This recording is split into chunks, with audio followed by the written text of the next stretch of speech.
Opa! Estamos iniciando agora mais uma edição do Resumo do Dia, o podcast do Conexão Política para manter nossos seguidores informados sobre os principais acontecimentos do dia. Sejam bem-vindos, ouvintes do Conexão Política no Spotify, Deezer, Castbox, SoundCloud, no YouTube, Twitter, Instagram e Facebook. Eu sou Davi Albuquerque e hoje é sexta-feira, dia 20 de setembro de 2019.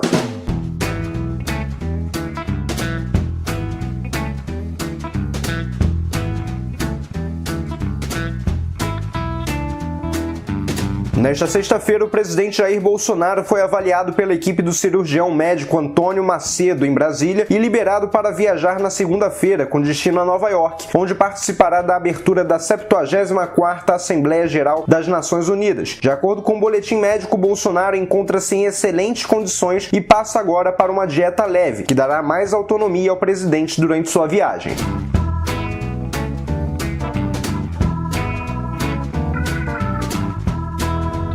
O juiz Marcelo Bretas, titular da 7ª Vara Federal Criminal do Rio de Janeiro, negou o pedido da defesa do ex-presidente Michel Temer para viajar à Inglaterra para fazer uma palestra numa instituição de debates de estudantes da Universidade de Oxford. Na decisão, o juiz Bretas disse que para ele é inconcebível autorizar Temer a realizar uma viagem internacional com o uso de passaporte diplomático para participar de evento acadêmico, pela situação incompatível do ex-presidente com seu status de réu em ações penais pela prática de atos de corrupção. Abre aspas. Veja que a situação do peticionante não é igual de um indivíduo em plena liberdade. Pairam contra si acusações gravíssimas, objetos de 2 ações penais em trâmite neste juízo. Não fosse a decisão contrária de instância superior, segundo o entendimento exposto inicialmente por este juízo, posteriormente sufragado pelo Tribunal Regional Federal desta 2ª Região, o peticionante provavelmente ainda estaria preso preventivamente, pois os argumentos que aqui apresentou não foram capazes de alterar meu convencimento quanto à necessidade de sua custódia. Fecha aspas.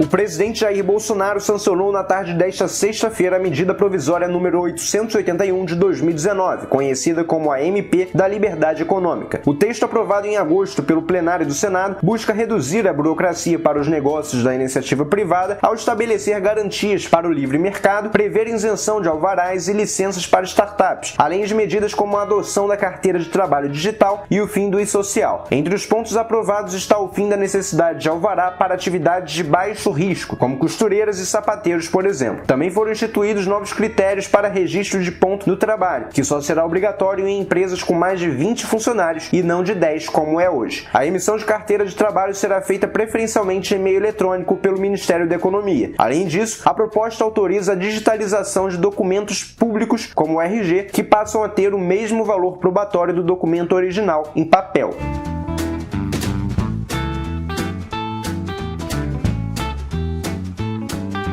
O ministro do Supremo Tribunal Federal, Luiz Roberto Barroso, afirmou nesta quinta-feira que a decisão que autorizou uma ação de busca e apreensão no gabinete do senador Fernando Bezerra Coelho foi puramente técnica e republicana. De acordo com a Polícia Federal, o senador e seu filho, deputado Fernando Coelho Filho, teriam recebido 5,5 milhões de reais em propinas durante obras na transposição do Rio São Francisco. Em nota à imprensa divulgada na noite desta quinta-feira, Barroso rebateu críticas proferidas contra a sua decisão. Abre aspas. Só faço o que é certo, justo e legítimo. A providência de busca e apreensão é padrão em casos de investigação por corrupção e lavagem de dinheiro. Fora de padrão seria determiná-la em relação aos investigados secundários e evitá-la em relação aos principais. Não constituem quebra ao princípio da separação de poderes, mas sim puro cumprimento da Constituição. Fecha aspas.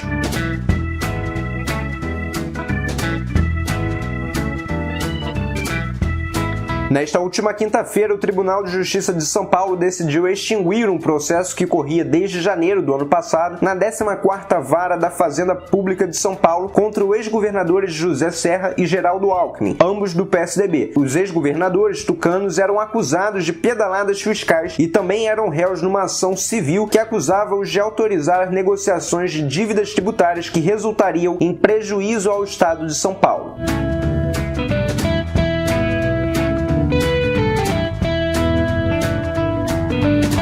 O jornalista Alan dos Santos, fundador do site Terça Livre, anunciou que registrou um boletim de ocorrências nesta quinta-feira contra o deputado federal Alexandre Frota e o músico Lobão, por ambos terem divulgado informações pessoais, além do endereço e uma foto da casa onde Alan e sua família moram. Alan usou o Twitter em ato de repúdio. Abre aspas. Marcar a casa dos outros é atitude de nazista. Estão usando uma pessoa com imunidade parlamentar para fazer isso. Deixem minha família longe disso, canalhas. Fecha aspas. Conforme noticiado pelo Conexão Política, o jornalista, assim como sua esposa e filhos, vem sendo ameaçado de morte por um grupo ainda não identificado.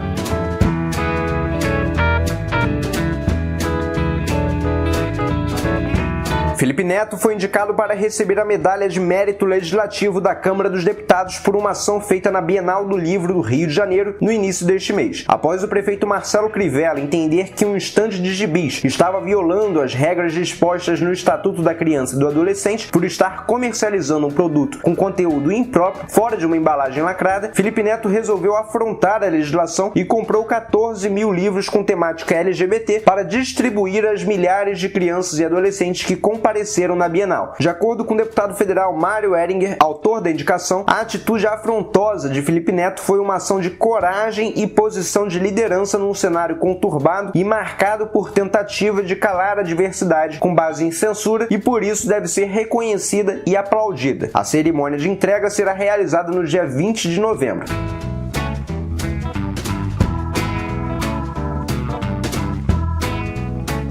A deputada estadual de Pernambuco, Clarissa Tércio, resolveu promover uma ação de resposta ao youtuber Felipe Neto, que distribuiu 14 mil livros com conteúdo LGBT na Bienal do Livro do Rio de Janeiro. A parlamentar comprou 10 mil exemplares da obra Macho Nasce Macho, Fêmea Nasce Fêmea, desmascarando a falácia da ideologia de gênero, do filósofo Isaac Silva, e pretende distribuir os livros gratuitamente pelo estado de Pernambuco. Abre aspas. Já que Felipe Neto distribuiu 10 mil exemplares com livros em que se exalta essa temática, a ideologia de gênero, relacionamento homossexual para enganar as nossas crianças, nós também vamos fazer algo aqui em Pernambuco. Vamos distribuir 10 mil livros, afirmou a deputada. A obra, publicada em 2018, que será distribuída pela deputada, tem como objetivo refutar os discursos e debates em torno do tema da suposta ideologia de gênero e foi resultado de cerca de 5 anos de pesquisa do autor junto a especialistas do comportamento humano e pretende ser um grito de alerta quanto ao perigo que a ideologia de gênero representa para a humanidade.